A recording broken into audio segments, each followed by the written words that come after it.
Hi, this is T.H. Culhane for Solar Cities with a message to Paul Hutchison from Ohio State University. Hi, Paul. I understand that you're going to Ghana with Dr. Charisma Acey, and you're going to build biodigesters like the ones that we built in Nigeria when we were at former President Obasanjo's place in Abeokuta, and built the digesters at the Sacred Heart Hospital, at the girls' school, at the university, and for the former president himself. These are home-scale digesters, and they're really simple to construct. You were asking about what parts do you need to bring from outside of Ghana. The part that is always the most troublesome to find are these tank adapters.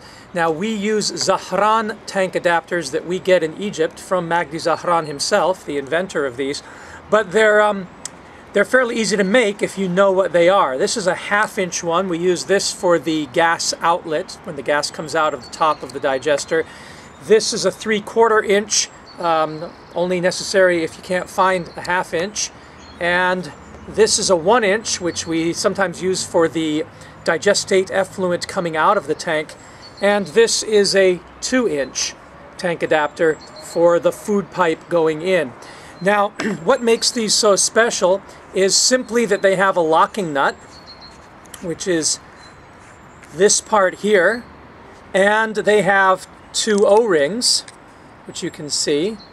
And basically, once you have a locking nut and 2 O-rings, then you have yourself the fixins for a tank adapter. The rest is just finding a threaded pipe that they will fit on, and you can use washers in order to make the surface that it holds. This would go inside the tank like this, and then you would have your rubber ring against the bottom of the tank here, and then you would stick it into the tank and put your other O-ring so the tank is in between, and then just screw your locking nut down, and that way you can get the gas out of the tank. And you tighten it just so that it seals without leakage. If you over tighten, it'll squish the rubber ring and it can leak, so you don't want to over tighten. And you know what, you can actually hand tighten it just fine and it'll work. It's gas tight. For the effluent, you do the same thing with the 1 inch or larger. Larger is preferable, it's just more expensive. And the same thing for the food inlet pipe. So it's really, really simple.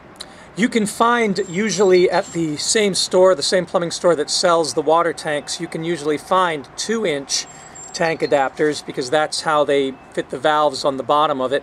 And you should probably use 2 of them, one to get the food in and another the same size to get the effluent out. In situations where you're not automatically feeding the tank and so you can control how quickly you pour the food in, you only need a 1 inch pipe because you're pouring it in slowly. Once you have the tank adapters, and you really only need the 1/2 inch and the 2 inch, maybe a 1 inch, but this can be for your gas out, and this for your food in, and this could be for your digestate out, or you use 2 of these. Then you basically set up your tank like this. This is the tank adapter for the food to go in this mini model. Food goes in here.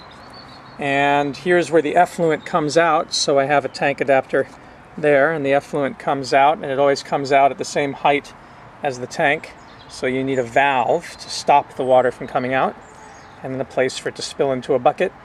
And there's where the gas comes out, so there's a tank adapter there, and there's another valve to stop the gas.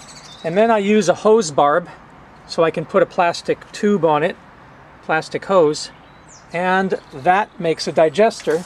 You can see down there one of my digesters, and then there's a telescoping digester, and then here's another digester there, so everything's under construction here. But it helps to have a 12-volt water pump, which you can run off of a small battery. a small 12-volt battery, and you can charge the battery with solar panels.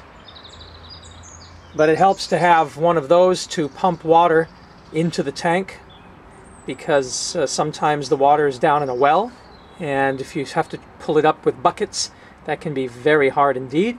So if you carry one of these in your suitcase, that would be very helpful. They cost about $90. This is the SureFlow model, but there's a couple of different ones. Flowtech makes one as well. But a 12-volt pump, they sell them at RV stores, places where they have recreational vehicles usually have these 12-volt pumps. And that they sell at Radio Shack, usually for alarm systems, these 12-volt batteries. And you can bring them in your luggage.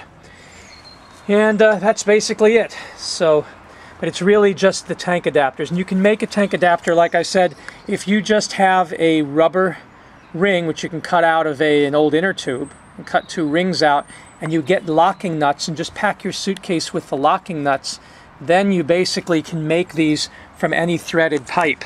So I would say bring a bunch of locking nuts if you can find them, for 1/2 inch and for 1 inch, and if you can find them for 2 inch. Be careful, because in the US, when you want to buy a 2-inch tank adapter, it can cost you, you know, between $20 and $50 just for this, and really all you need is the locking nut.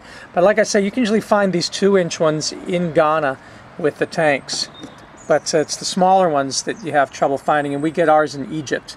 Can't find these in the States usually. But the other parts, if you want to bring some elbows and some valves, PVC valves and elbows, those will be helpful. And you want to bring the brass barbed hose thing. It's good to have brass, because then you can flame test. You can also use the nylon ones. That's okay too, but you can't light them. When you're in Ghana, then you'll need the plastic hose tube for the fire.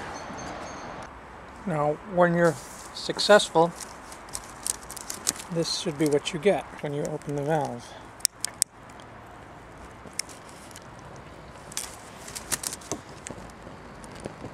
So as you can see, you get some nice biogas coming out.